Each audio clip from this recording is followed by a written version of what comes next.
So in this video, I want to do some comparisons with the Cambridge Topaz and a lot of similar Bibles and see what they're like. Let's start with the Cambridge Turquoise. One Bible that's very similar to. And since I have the turquoise in goatskin, we will compare the goatskin editions. And the turquoise is about the same footprint, really close. But the topaz is noticeably thinner. Just a little bit thinner, but noticeably thinner. It's easier to see here than it is here. But the grain on them is very similar.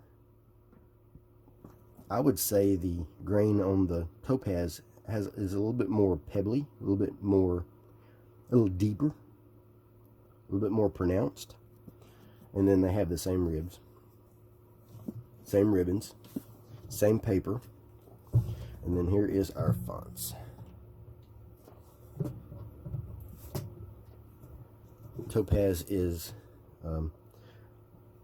just a touch smaller, and also this is a digital font, so it is a little bit cleaner, whereas the turquoise is darker. This is dark enough, absolutely dark enough, but the topaz, the turquoise is just a little bit darker, and also it has the self-pronouncing text. So that's what they look like, how they compare.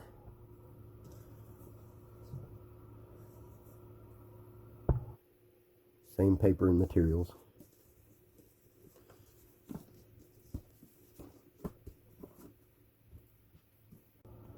I have the Scholar Quintel New King James, which is about the same thickness and same size, really close, but I have it in calfskin. So we will compare calfskin. I like to compare similar if I have it, but if not, I just have to compare what I have. So the turquoise is a little thinner, but the footprint is about the same. They have the same paper. Both have 28 GSM end opaque. And then there's our layout. The Quintel is slightly larger, and then it has its references at the bottom in the footer. And as you can tell, it has poetic setting. This one is verse. This one's not verse by verse. This one is a paragraph setting. But the verse numbers are large enough to find it easy. This is also a red letter edition. So let's compare red to red. If I can remember where I can find my red. In here somewhere. And then we'll zoom. So that's how they compare.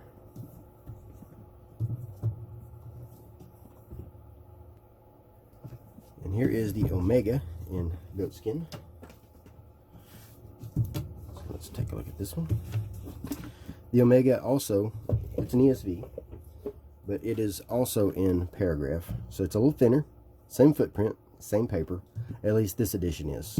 The newer versions of the Crossways have gone to China. These are, so far all of these have been made in the Netherlands by Royal Youngblood. So here's our look at our text. This is a black letter text. And then that's a comparison of how their fonts look.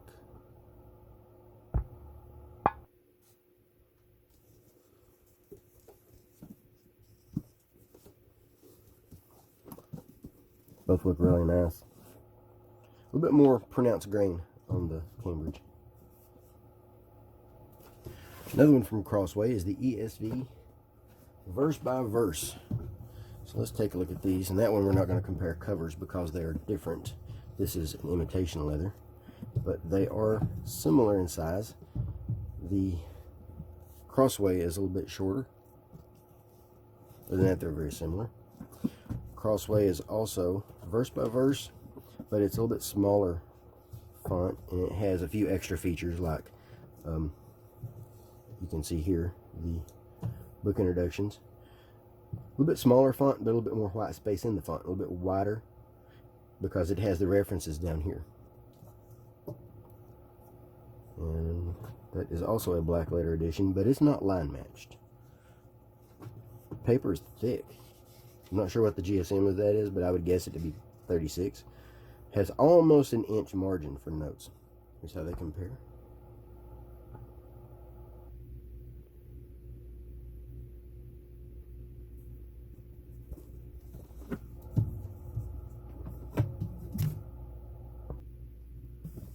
Here's the new verse by verse from Thomas Nelson, and this one is a goatskin, so we will compare goatskin.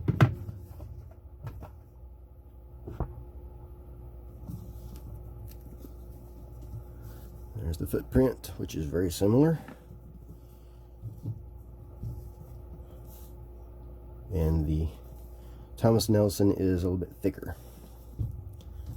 So what we've got here, both are verse by verse. The Thomas Nelson, about the same size font.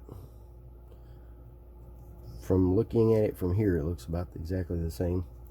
This has 36 GSM paper. It's premium paper, but it's not as elegant as the Indopaque. That's just a matter of Indopaque being a more expensive paper. It's got the titanium, where the other is not quite the same. Still a good paper. Both are good paper. A little bit darker red on the Topaz, which I prefer. I do like the red in the Thomas Nelson. Here's how they look.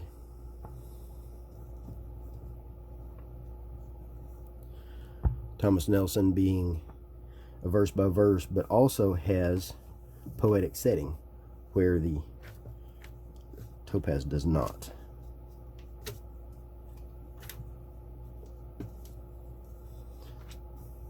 And they make it work in this. It looks really good.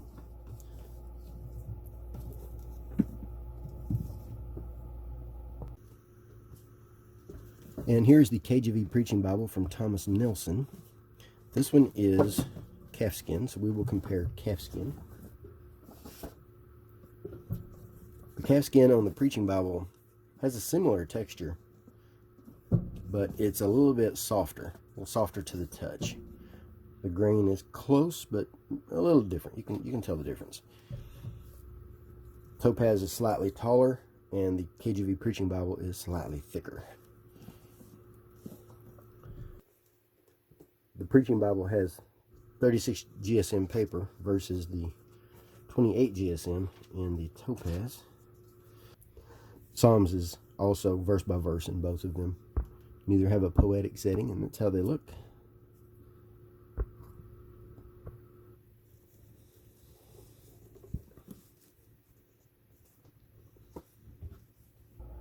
So let's compare to a few from Cambridge, a few more. Here's the ESV Clarion in brown calfskin. And we might as well compare the ESV Clarion in black goatskin, so we can compare the two. Footprint is noticeably different. Actually, I might see that better on this one.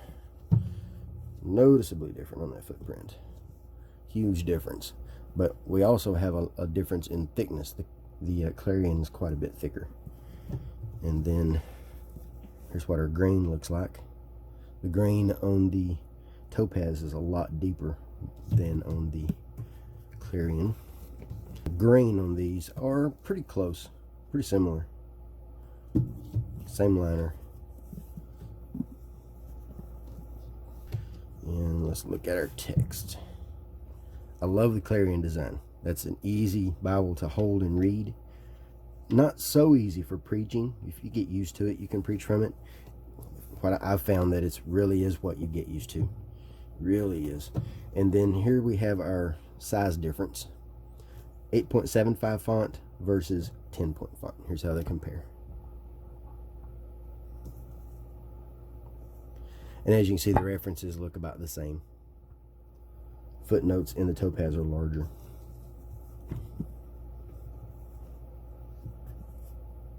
And why not throw in a pit minion just for comparison, so we have almost all of the Cambridge lineup, which we will have in a minute.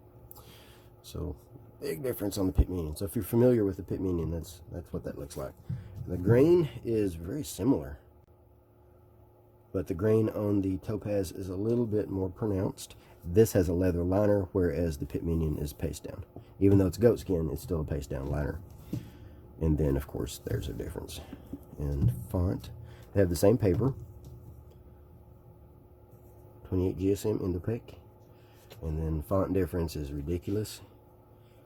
I almost have to squint to see this Pit Minion, although I love the Pit Minion. A little bit difficult for me to see. My 51-year-old eyes don't like that small a font. And here's what they look like.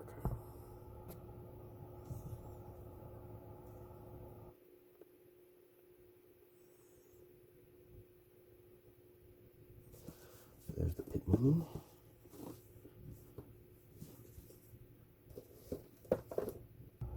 And the last Bible that I want to compare is the Cambridge Wide Margin ESV. And this is the same layout as the Pit Minion. This is goatskin, so we'll compare goatskin to goatskin. A little bit different grain, more pronounced in the Topaz. There's our footprint difference, noticeably different. Thickness is about the same, close to the same. And then we have our layout. 38 GSM. And I've heard the new ones are 40. Now, I don't know if that's the case in every single translation. I have not confirmed that. But even this 38 GSM is amazing paper. That's awesome paper for writing. I love that paper. Some of the best paper out there in my opinion. But the opacity, you can see a little bit more show through on the Topaz than you can on this one. But this is the Topaz is so opaque that it's fine. But there is our difference there. Grab another page, a little bit more. There we go. Compare apples to apples. So that's how they look.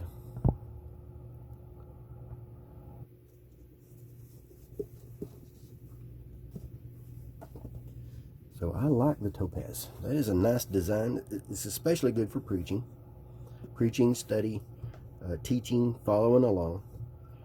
Well designed for that. You know, which I like between the two. I like them both. Same paper exactly.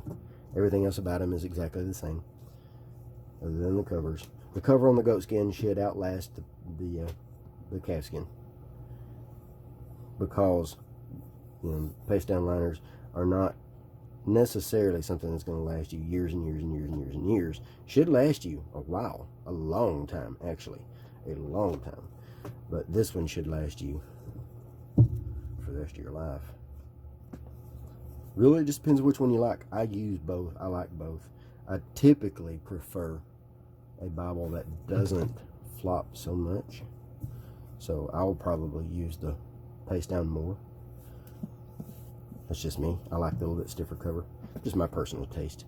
Both are excellent. Both are awesome. And you can see, I'll post links in the notes where you can see these reviews on BibleBuyingGuide.com with more information. And if you have any questions, let me know. Cambridge did supply these in exchange for an honest review. And I look forward to seeing what they do next with these things. Thanks for watching.